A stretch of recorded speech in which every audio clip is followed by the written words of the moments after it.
Well, good morning, SECC family. You're over there. Yeah, I better move this. Yeah. Now I can see you.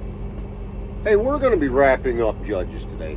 Why don't we look at, say, 1920 and chapter 21? Stick around.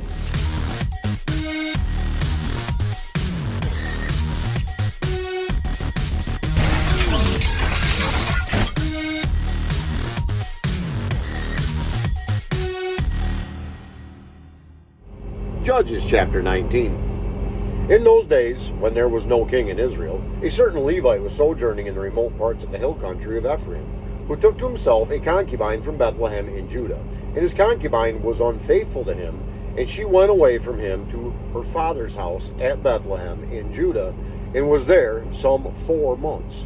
Then her husband arose and went after her to speak kindly to her and bring her back. He had with him his servant and a couple of donkeys, and she brought him into her father's house. And when the girl's father saw him, he came with joy to meet him. And his father-in-law, the girl's father, made him stay, and he remained with him 3 days. So they ate and drank and spent the night there. And on the 4th day they arose early in the morning, and he prepared to go. But the girl's father said to his son-in-law, "Strengthen your heart with a morsel of bread, and after that you may go." So the two of them sat and ate and drank together, and the girl's father said to the men, "Be pleased to spend the night, and let your heart be merry." And when the man rose up to go, his father-in-law pressed him, till he spent the night there again. And on the 5th day he arose early in the morning to depart. And the girl's father said, "Strengthen your heart, and wait until day declines." So they ate, both of them. And when the man and his concubine and his servant rose up to depart, his father-in-law, the girl's father, said to him, "Behold, now the day has waned toward evening. Please, spend the night. Behold, the day draws to its close. Lodge here, and let your heart be merry, and tomorrow you shall arise early in the morning for your journey and go home." But the man would not spend the night. He rose up and departed, and arrived opposite Jebus, that is, Jerusalem.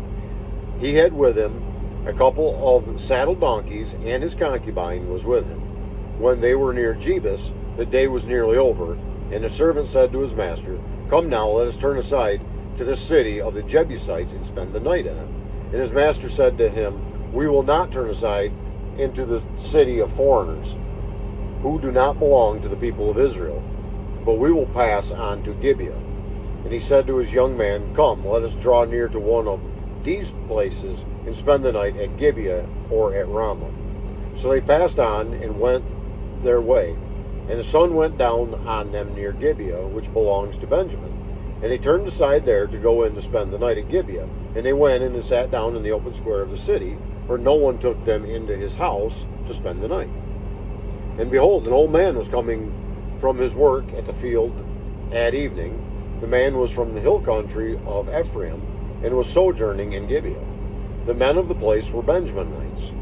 And he lifted up his eyes and saw the traveler in the open square of the city. And the old man said, "Where are you going, and where do you come from?" And he said to him, "We are passing from Bethlehem in Judah to the remote parts of the hill country of Ephraim, from which I come. I went to Bethlehem in Judah, and I am going to the house of the Lord. But no one has taken me into his house. We have straw and feed for our donkeys, with bread and wine for me and your female servant, and the young man with your servants. There is no lack of anything." And the old man said, "Peace be to you.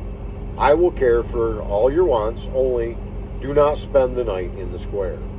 So he brought him into his house, and gave the donkeys feed, and washed their feet, and they ate and drank. As they were making their hearts merry, behold, the men of the city, worthless fellows, surrounded the house, beating on the door. And they said to the old man, the master of the house, "Bring out the man who came into your house, that we may know him." And the man, the master of the house, went out to them and said to them, "No, my brothers, do not act so wickedly, since the man has come into my house. Do not do this vile thing. Behold, here are my virgin daughter and his concubine. Let me bring them out to you, violate them, and do with them what seems good to you. But against this man do not do this outrageous thing." But the men would not listen to him. So the man seized his concubine and made her go out to them. And they knew her and abused her all night until the evening. And as the dawn began to break, they let her go. As the morning appeared, the woman came and fell down at the door of the man's house where her master was until it was light. And her master rose up in the morning, and when he opened the doors of the house and went out to go his way, behold, there was his concubine laying at the door of the house with her hands on the threshold. He said to her, Get up, let's be going. But when there was no answer, then he put her on the donkey, and the man arose up and went away to his home. And when he entered his house, he took a knife, and taking hold of his concubine, he divided her limb by limb into 12 pieces, and sent her throughout all the territory of Israel. And all who saw it said, Such a thing has never happened or been seen from the day that the people of Israel came up out of the land of Egypt until this day. Consider it, take counsel, and speak. Now, this is one thing I've got to interject a little bit. The terminology. When they're talking about that we may know him, it's not a matter of that we can be introduced to him or something like that. When the verbiage of that we may know him means that we may rape him.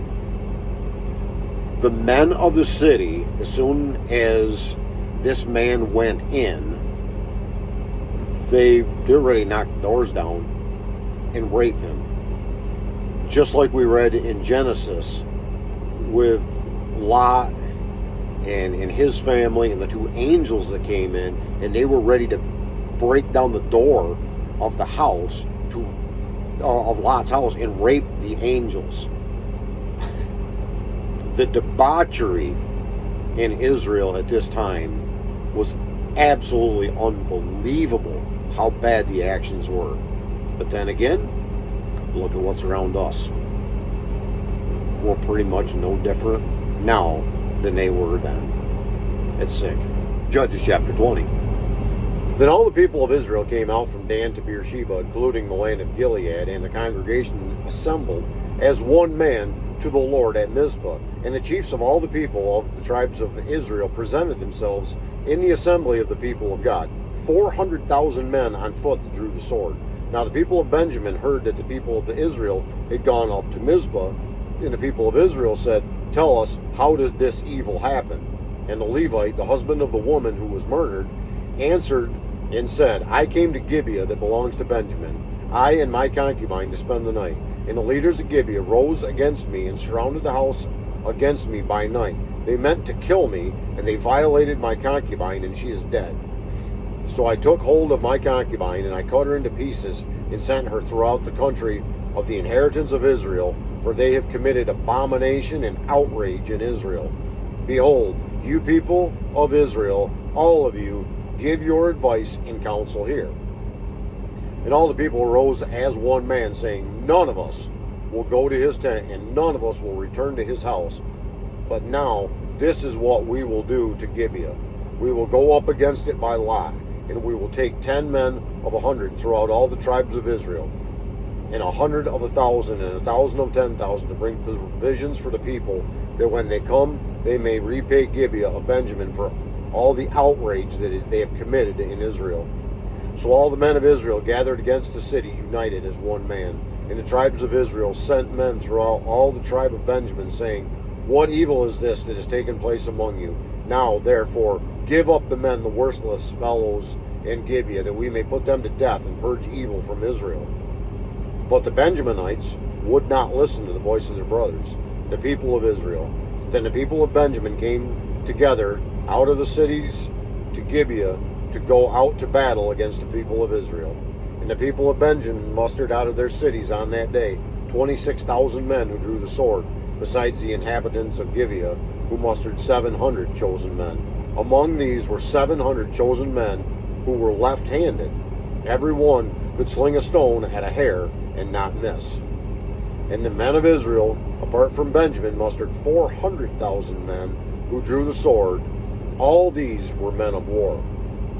The people of Israel arose and went up to Bethel and inquired of God, Who shall go up first for us to fight against the people of Benjamin? And the Lord said, Judah shall go up first. Then the people of Israel rose in the morning and encamped against Gibeah. And the men of Israel went out to fight against Benjamin. And the men of Israel drew up in the battle line against them at Gibeah. The people of Benjamin came out of Gibeah and destroyed on that day 22,000 men of the Israelites. But the people, the men of Israel, took courage and again formed a battle line in the same place where they had formed it on the first day. And the people of Israel went up and wept before the Lord until the evening. And they inquired of the Lord, shall we again draw near to fight against our brothers, the people of Benjamin? And the Lord said, go up against them. So the people of Israel came near against the people of Benjamin the second day. And Benjamin went against them out of Gibeah on the second day and destroyed 18,000 men of the people of Israel. All these were men who drew the sword. Then all the people of Israel, the whole army, went up and came to Bethel and wept. They sat there before the Lord and fasted that day until evening and offered burnt offerings and peace offerings before the Lord. And the people of Israel inquired of the Lord, for the ark of the covenant of God was there in those days. And Phinehas, the son of Eleazar, son of Aaron, ministered before it in those days, saying, shall we go out once more to battle against our brothers, the people of Benjamin, or shall we cease? And the Lord says, go up, for tomorrow I will give them into your hand. So Israel set men in ambush around Gibeah, and the people of Israel went up against the people of Benjamin on the third day, and set themselves in array against Gibeah as at other times. And the people of Benjamin went out against the people and were drawn away from the city. And as at other times they began to strike and kill some of the people in the highways, one of which goes up to Bethel, and the other to Gibeah, and in the open country, about 30 men of Israel. And the people of Benjamin said, they are routed before us, as at the first. But the people of Israel said, let us flee and draw them away from the city to the highways. And all the men of Israel rose up out of their place and set themselves in array at Beltamar. And the men of Israel who were in ambush rushed out of their place from Merageba, and there came against Gibeah 10,000 chosen men out of all Israel, and the battle was hard, but the Benjaminites did not know that disaster was close upon them. And the Lord defeated Benjamin before Israel, and the people of Israel destroyed 25,100 men of Benjamin that day. All these were men who drew the sword, so the people of Benjamin saw that they were defeated. The men of Israel gave ground to Benjamin because they trusted the men in ambush whom they had set against Gibeah. Then the men in ambush hurried and rushed against Gibeah. The men in ambush moved out and struck all the city with the edge of the sword. Now the appointed signal between the men of Israel and the men in the main ambush was that when they made a great cloud of smoke rise up out of the city, the men of Israel should turn in battle. Now Benjamin had begun to strike and kill about 30 men of Israel. They said, surely they are defeated before us, as in the first battle. When the signal began to rise out of the city in a column of smoke, the Benjaminites looked behind them, and behold, the whole city went up in smoke to heaven. Then the men of Israel turned, and the men of Benjamin were dismayed, for they saw that disaster was close upon them. Therefore they turned their backs before the men of Israel in the direction of the wilderness, but the battle overtook them, and those who came out of the cities were destroying them in their midst, surrounding the Benjaminites.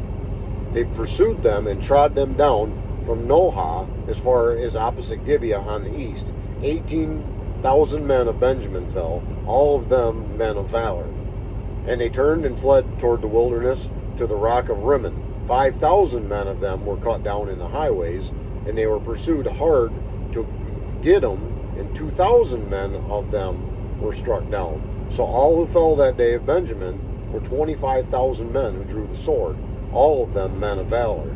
But 600 men returned and fled toward the wilderness to the rock of Rimmon, and remained at the rock of Rimmon 4 months.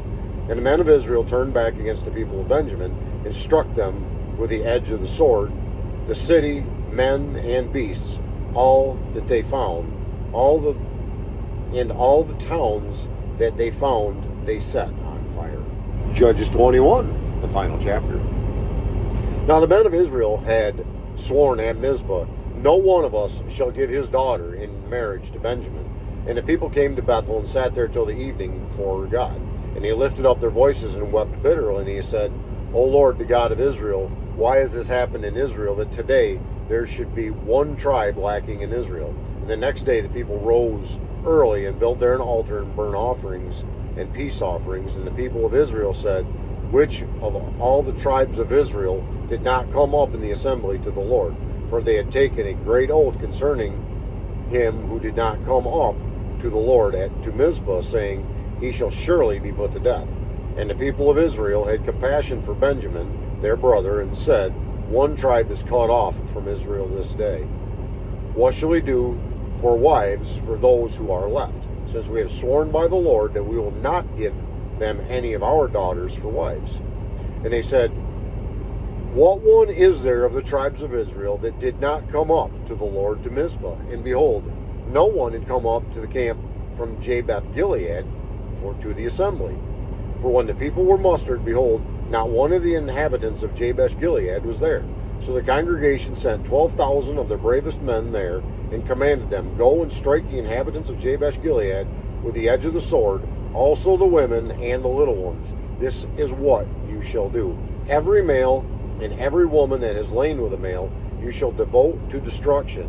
And they found among the inhabitants of Jabesh Gilead 400 young virgins who had not known a man by lying with him, and they brought them to the camp at Shiloh, which is in the land of Canaan. Then the whole congregation sent word to the people of Benjamin, who were at the rock of Rimmon, and proclaimed peace to them.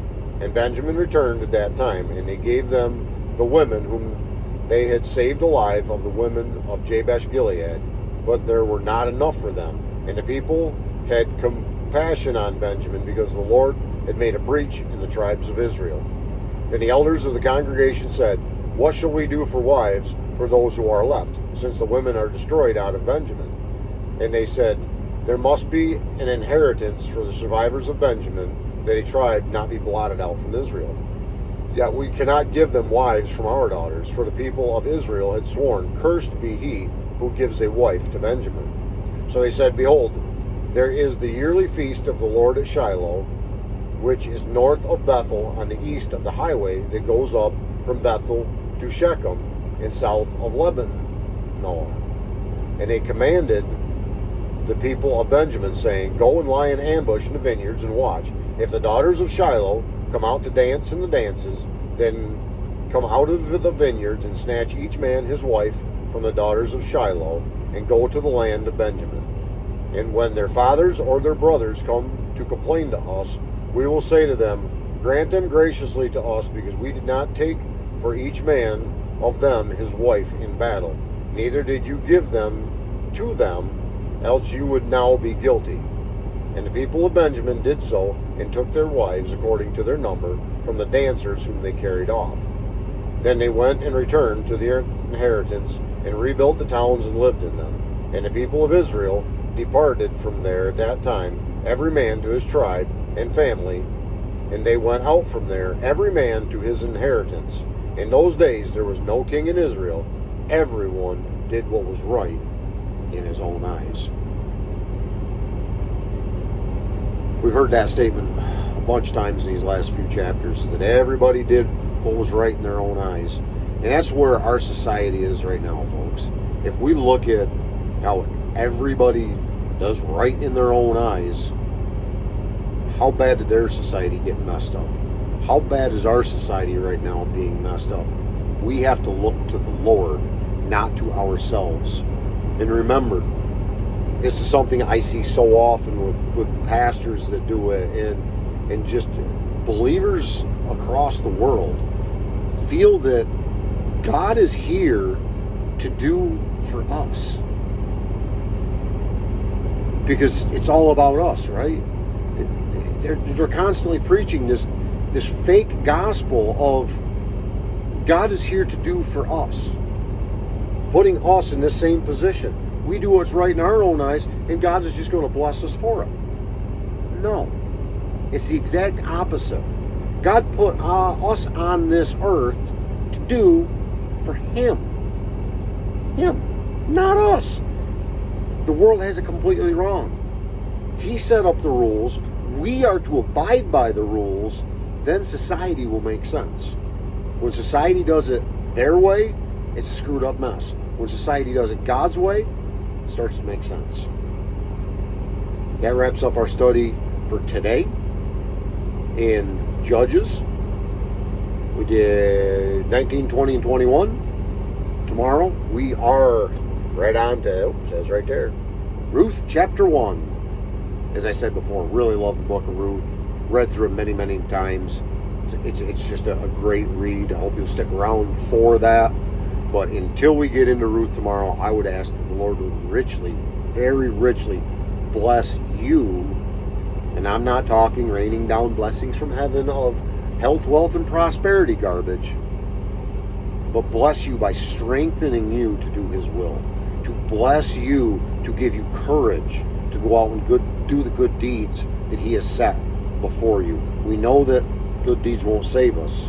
However, we are called to do those good deeds. That's the blessing I ask for you guys, is to be able to do the work God has set forth for you, set forth for me.